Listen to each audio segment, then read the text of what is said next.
Coach, we'll start with just thoughts on outcome of the game. Well, you know what? I honestly, and I'll certainly reserve the right to change my opinion after I watch the video of the game again. But I actually thought we played pretty well tonight overall. I thought defensively in the first half we were very well organized. I just didn't think we created enough offensively in the first half in breaking out. But the second half, I thought we were the better side, and I thought we had enough chances to even once we were down 2, I thought we had enough chances to get something out of the game. And so overall, I'm obviously not pleased with the loss because I think mathematically that probably, for sure puts you in a spot where you've got no realistic chance of making the playoffs. But I think the thing there is what we've been saying the last 4 games is just get as much out of every one of these games as we can so we can finish as high as we can in the standings and end the season on a positive note moving into next year. So again, it's one of those games that it's difficult to, you're upset, you're disappointed because you lost, but at the same time you're still positive because I do think we've turned the corner. I think we did that 3 games ago, and we're still creating some chances now, and I just thought we were a little bit unlucky not to get a result tonight. So as far as the formation for this game, it seems a little different from the other games. What were the drivers for that? Well, a couple things. One is we didn't have Rachel Daly with her getting called in, and which we weren't really expecting, and getting called into England's national team. We really don't have, we've got true strikers, but I didn't want to move Kay up front in a 2 front with Chioma because Kay's been playing so well from that wide position in the formation that we've been playing. And the same thing when we kind of looked at Mel and we've looked at her statistics over the last 4 games. She's been much better just being more of a support player from a wide position than she has been up front.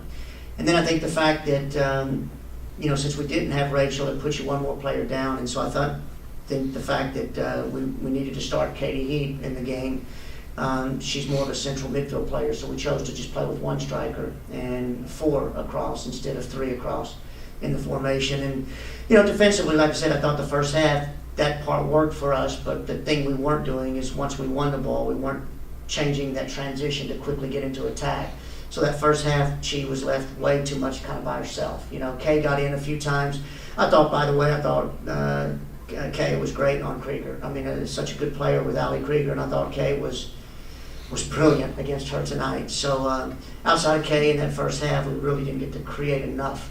So we talked about it, made a little bit of adjustments in the second half, and I thought Steph Oakes came in and did a really good job for us out wide. And Tessa, one of the amateur players, I thought came on for Katie Heap and did a really good job for us. And then once we went down 2, it's kind of a gamble, and you go to 3 backs, and you throw Amber up front and see if you can make something happen. And actually, Amber had 2 or 3 really good opportunities. I think the one, if she could have got the one on target, that she chipped the goalkeeper and made it 2-1 with 10 or 12 minutes left in the game, it could have been a different story. And so, the good thing, the positive thing is I think the performance itself was good enough to get something out of it. I think the disappointing thing is the kind of mistakes we made on the 2 goals. The PK in the box and of course, Nairn's long range shot with B getting caught off her line too far. So we'll get back to work and try to get the result going up into New York next week. Speaking of New York, now you're going to have you're going to have your reinforcements. How do you kind of integrating them as they kind of trickle in over the next week or so? Well, the hard part is I don't know how much we're going to have the reinforcements, to be honest with you. You would think all of our players will be back, but I don't know what Carly's situation is going to be, if she's going to be here for that game or not. She's got some engagements that are on her plate, so we'll see. I would expect to have Mo back, and then obviously Lydia in goal. But we haven't heard anything from the Canadians, and we haven't heard anything from the Brazilians. So with them playing the game on Friday, I think it depends on how quickly they get out of Rio and come back to get some rest. So if it's not till next week, sometime Monday or Tuesday before they even leave Rio and get back, it might be difficult for them to actually get any kind of meaningful minutes in that game with all the travel. So we just don't know. I think the 2 that I think we can count on having back is Morgan and Lydia. So I'm not sure how much of the reinforcements will be here for that game. I think Western New York will have it. They'll have the New Zealand player back, Urseg in the back. They'll have Lewis back. They'll clearly have the Australian players back as well.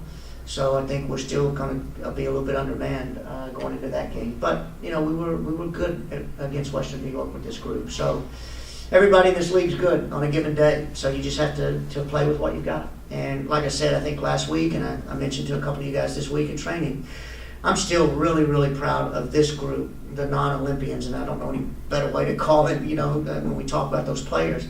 But I'm just extremely proud of the work they put in, because those guys have been the one that's been responsible for kind of turning this around for us. And I think, again, tonight they put on a good display and for what youth and inexperience that we had out there. So I'm really, really proud of that group. Questions?